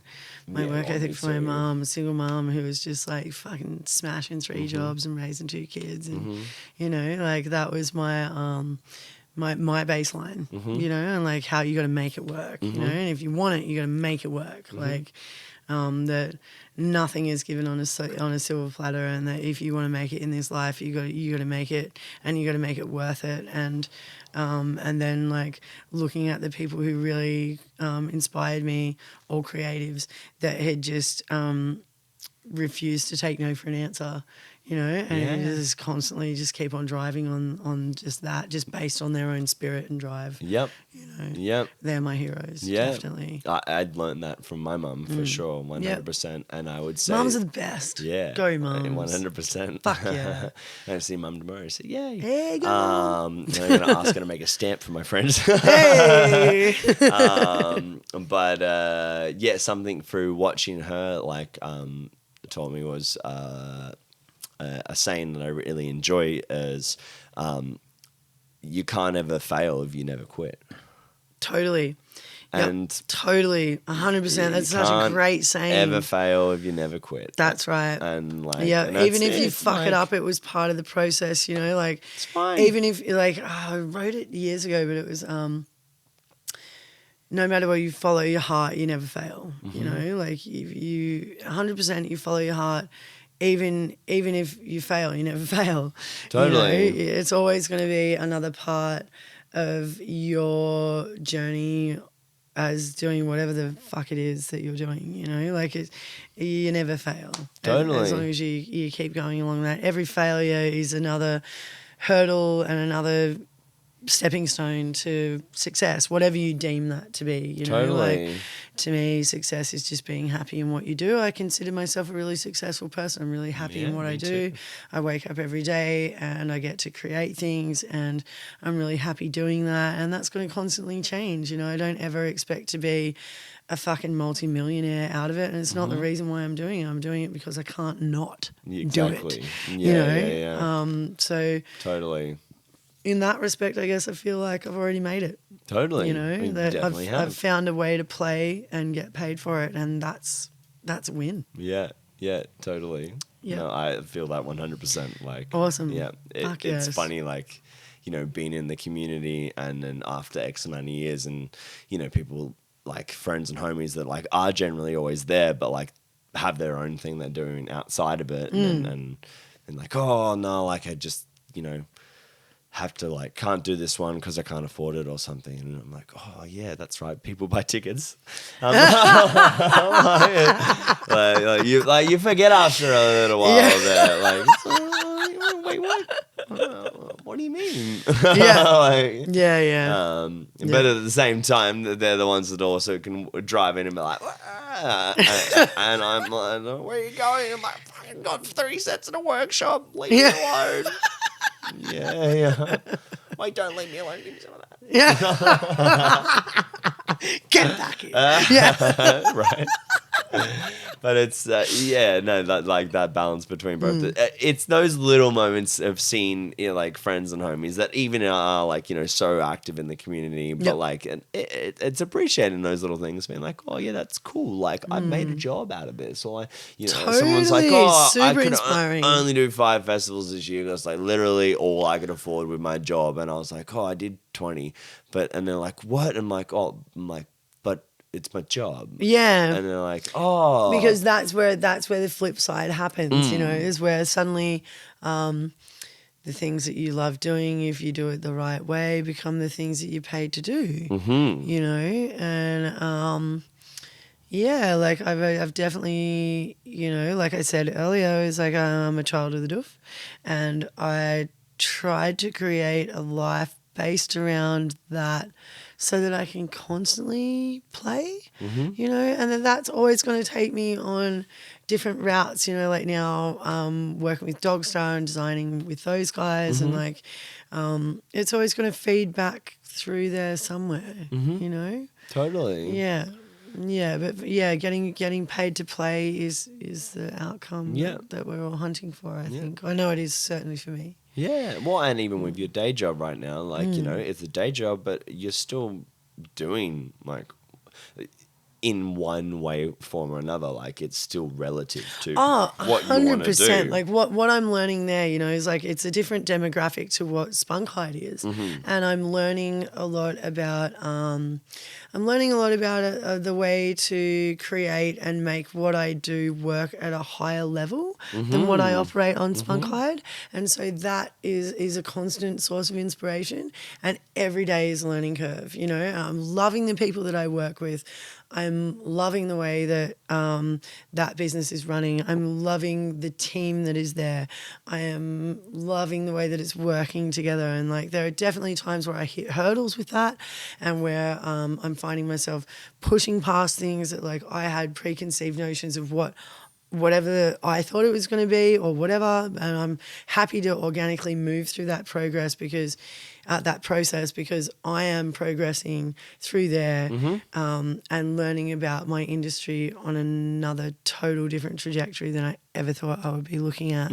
And that's really interesting and it's really inspiring. Totally. And it's, it's teaching me how to be a better artist. Yeah. It's teaching me how to be a better designer. It's teaching me how to speak to people and how to work with people on a totally different platform than I ever would have thought possible. And for that, I am eternally grateful for the opportunity that I've been given there. Totally. Yep. Yeah.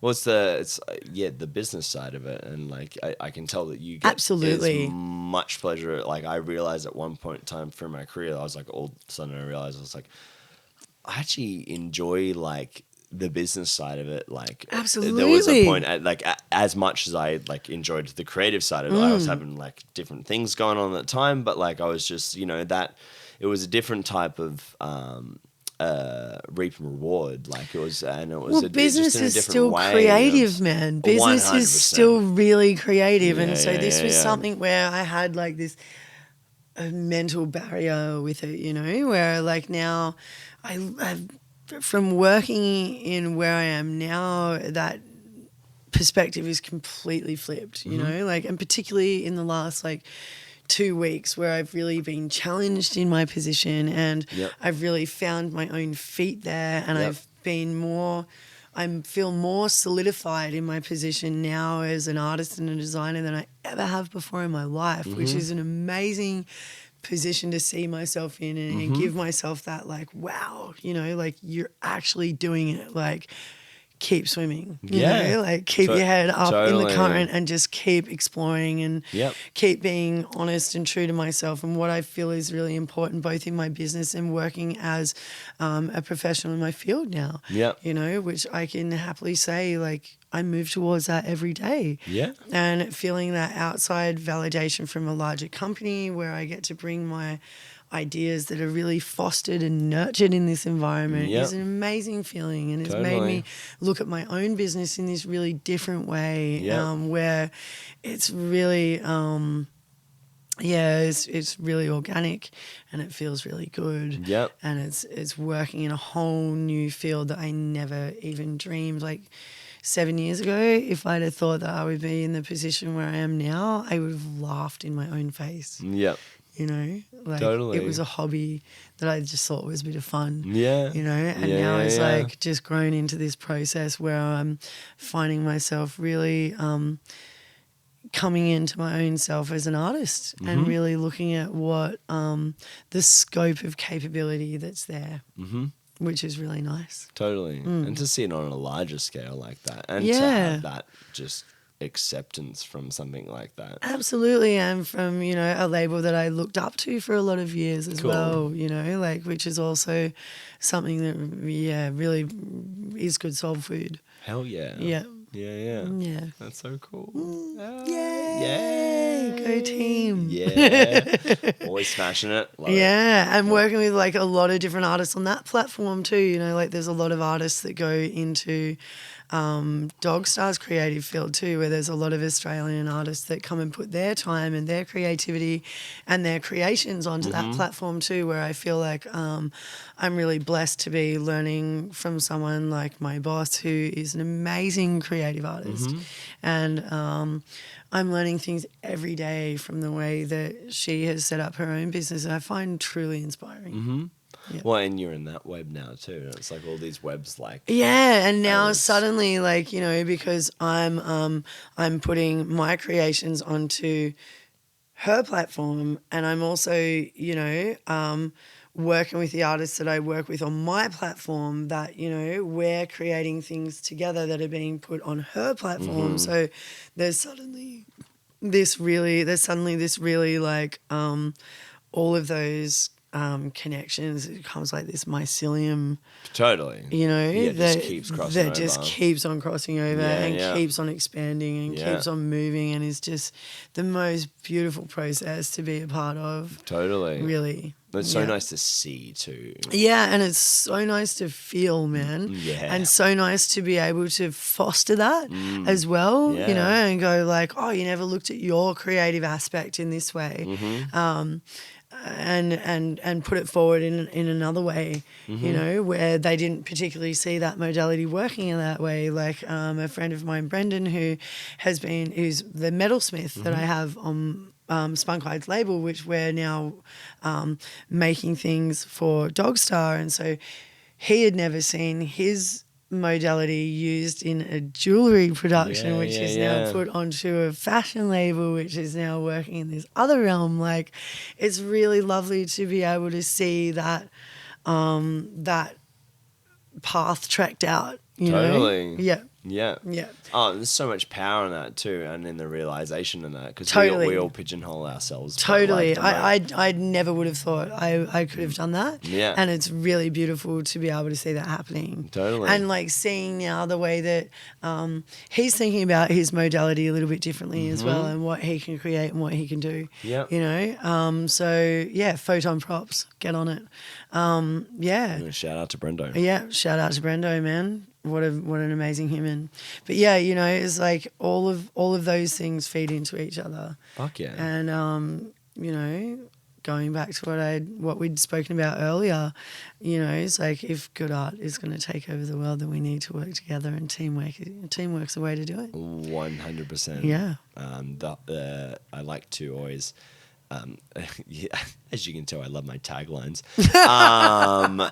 Spunkhyde. I also love calling myself out of my bullshit. Yes. But like the whole like festive collective premises, which is the whole reason like I started the podcast in the first place. But the tagline for it is individually we survive, collectively we thrive. Yes. Teamwork makes the dream work. Yeah. Fuck yeah. And that was just the whole premises of that in the first place. Was I just realized people missing out on opportunities simply because they just weren't aware. Yep. And I was all the fuck over it at the time. Sure. And then you know what? I wasn't over making the resource, but I told Dizzy about my idea, and then one day he was like, "Bro, send me that fucking list," and then like he threw it in a spreadsheet, which then was like enough for me to be like, okay, I'll start the group, and then like it is where it is now. But so great. Yeah, I believe in that so much. There's no competition in the community that we're in. Like if anything, you know, it should make you more. You know, it's like we've got to feed off each other and thrive with each other.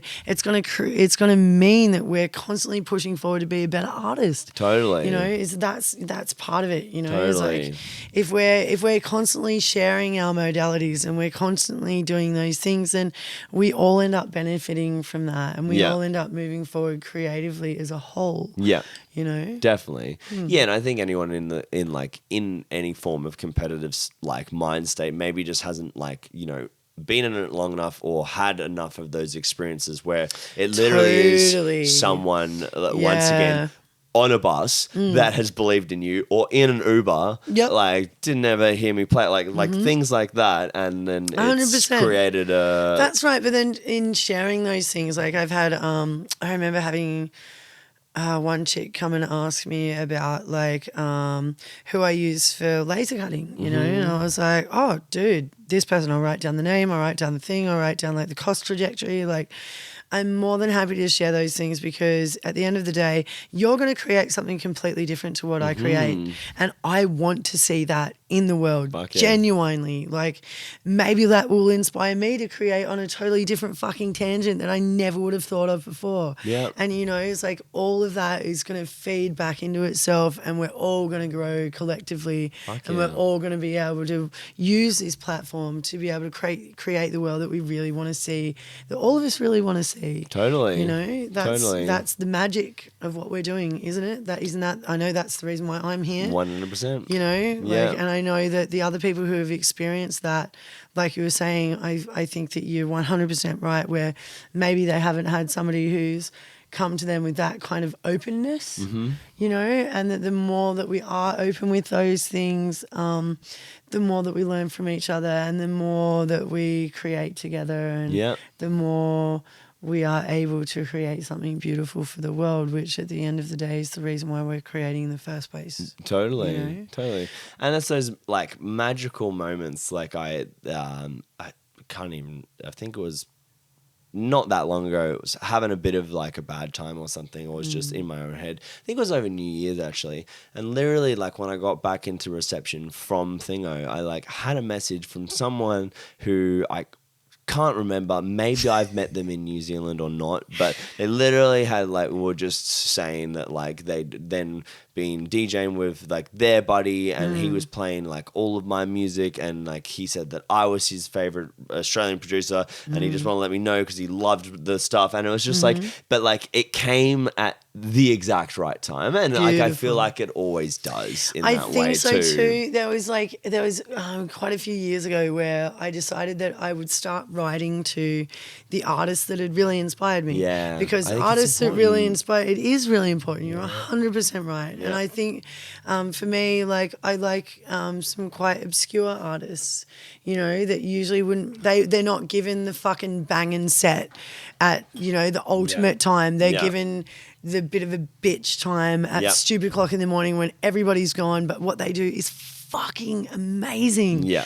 You know, and so I would make the time to make sure that I was awake at that time to go and support that artist. And I realized that there was so many artists in whatever field and whatever modality that they worked in who were really those people. Yeah. And so I started to make a point of writing to those artists and saying, you know, just so you know, like maybe I heard this track or I saw this artwork or there was a piece in your writing or whatever it was that really helped me through a time in my life or inspired me in a certain way or whatever it was, you know, and share that experience with that artist so that then there was that point of connection that was opened up to really, it goes back to what I was saying before, that validation of what you're doing. Yeah. You know? As humans, that's what we look for. Yeah. You know, the validation of your own existence in whatever you're doing, you know. That's why the tribesman is adorned with all of the jewelry and the things from way back in the day, you know,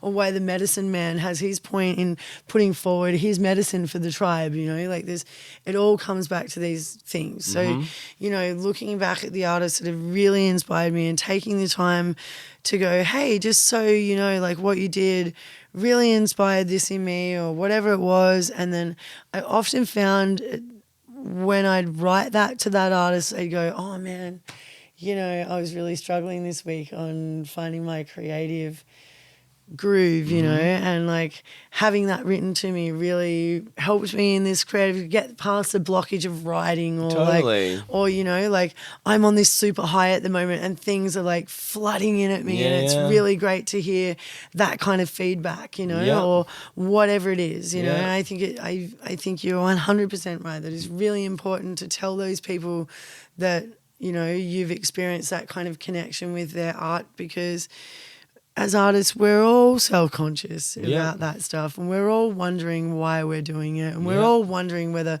someone is listening or whether they're watching or whether we're doing it for any other fucking reason, you know, like I generally do it because I can't not fucking do it because I need to do it and then I hope that somewhere the art that I create creates an impact. Totally. You know? Totally. Or that at least I just get it the fuck out of me. But it's so, you know? I mean, and and that's enough. Like, totally. Yeah. But I love that. Like, it's so important to reach out. And it's like, like I said, this person messaged me, like, they had no idea. Like I was going through like a pretty tough time, like in my own head for it. And like literally, like the only reason, like you know, just doing the old drive home out of no reception by yourself, fucking got spinning around in your head, being like, why is all this happening and all the things, and then like messages start coming like fuck, and then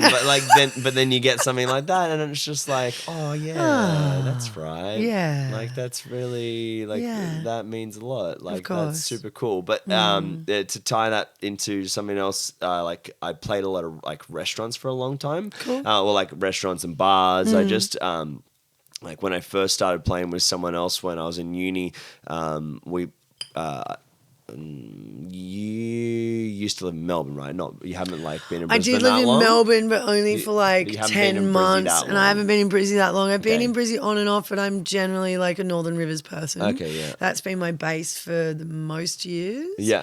But I've been a very transient human. Yeah. Like yourself, where I've, I spent 6 months here. I worked as a chef for 10 years and I'd travel with seasons and stuff. Yeah, and, nice. I'd be at a snow season, or then I'd go fruit picking, or then I'd, go and work in another restaurant because my mate needed a hand in Sydney or whatever. And like, Totally. I kind of have always moved around a bit like that. But Totally. I've just come back to Brizzy recently. I've been here for like 7 months or something now. That's all? Yeah. Huh? Yeah. I used to live here a couple of years ago and lived here like for a couple of years and then had to go away and just like get rid of, I didn't want to be part of this system. I needed to go and be a fucking artist in the forest and go and be in that for a while without having to adhere to the cog like world that it is out here, where you need to have a job to survive and you need to do all of these things. I hadn't found my way of being an artist in this world yet. And so I had to go out there and really delve into myself to find out how I was going to come back in and how I was going to make being a cog beneficial to my being. That's really interesting, even in saying that. It's like, through the people that I have over a year now have been in this job that I'm in, have now connected with. They came to the gig on the Friday night, where I was doing like the first Blair Wave set. It's just a rebrand for my electronic project. Cool. But and it was like so nice, and I haven't had like that in a while. And like they don't go to like a lot of like the doof gigs or anything, but literally like I got a few footage things, and it was nice. I had an awesome dance floor, had a fucking sweet time. Sick. But like they literally just shouted my name the entire time. And it was like, I couldn't get the fucking smile off my face. Like, I love them for it. They're like, it was gold. And it was like, there was lots of other people in the room that I knew as well, and even like they were like, oh yeah, a little fan squad going on, and I was just like, it's gold. Like I haven't had that in a while, and like to that level, because like a lot of the people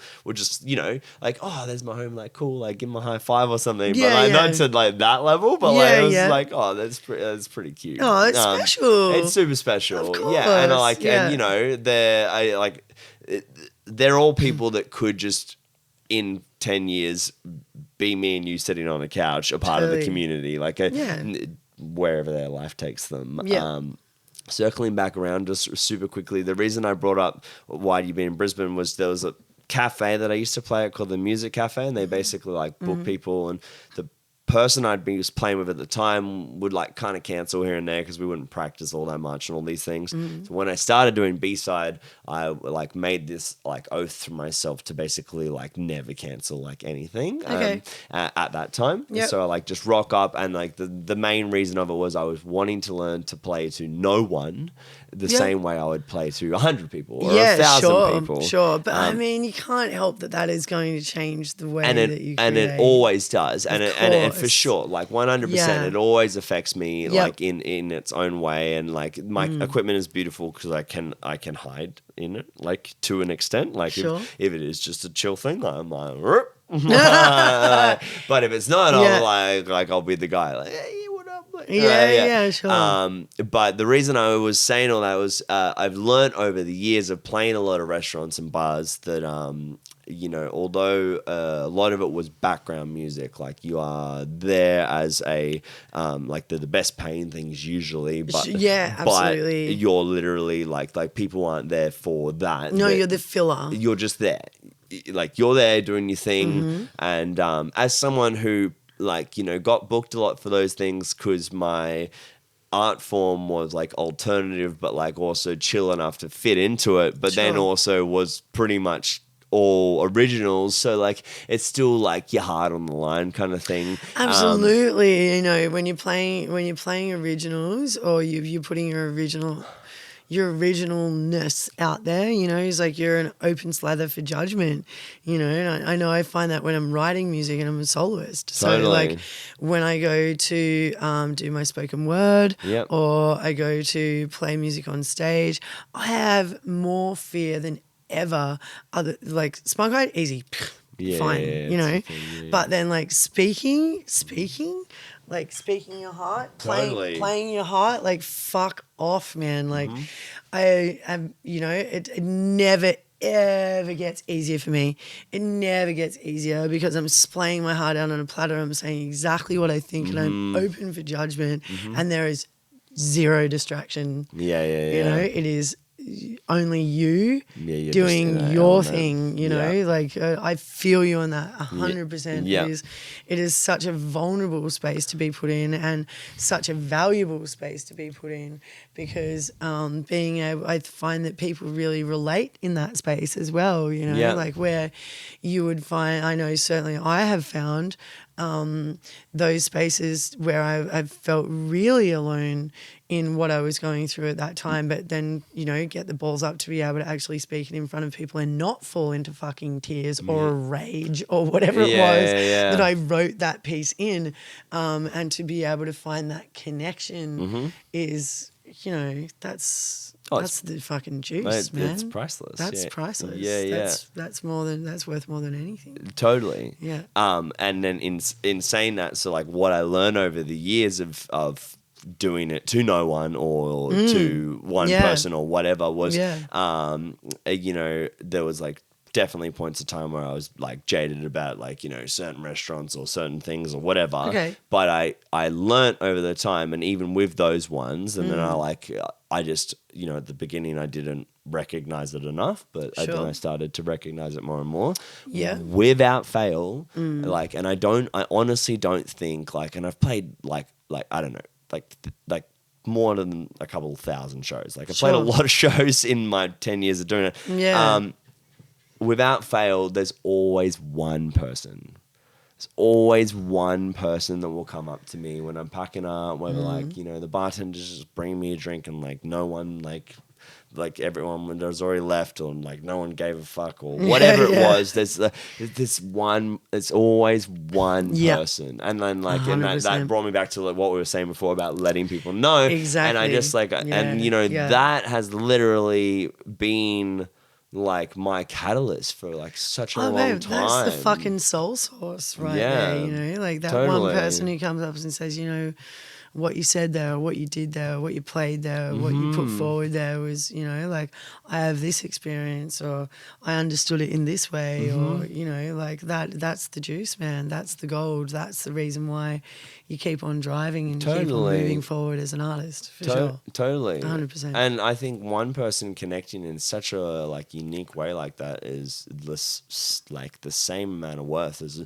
100 people, 100 people being like... Sometimes it can mean more. I like that song. Yeah. That's right. And, you know, so those experiences, and I can definitely feel you on that, you know, it's like those experiences have been sometimes the reason why I keep writing or I keep driving, or, you know, I become a little bit more open and a little bit more vulnerable, where I can express myself in a space where, there's that connection that happens. There's that likeness, you know, where we're able to resonate with each other, and we're able to reflect on those things. And so then, you know, you're able to grow yourself as an artist because you understand that there's other people out there that feel that way, or, you know, or that maybe something that they said inspired you in another way, where you find another deeper level of yourself, where you become encouraged to expose and delve and look at, you know, that maybe you didn't feel that beforehand. Totally. You know? Like, yeah, that's magic. Totally. That's magic. Yeah.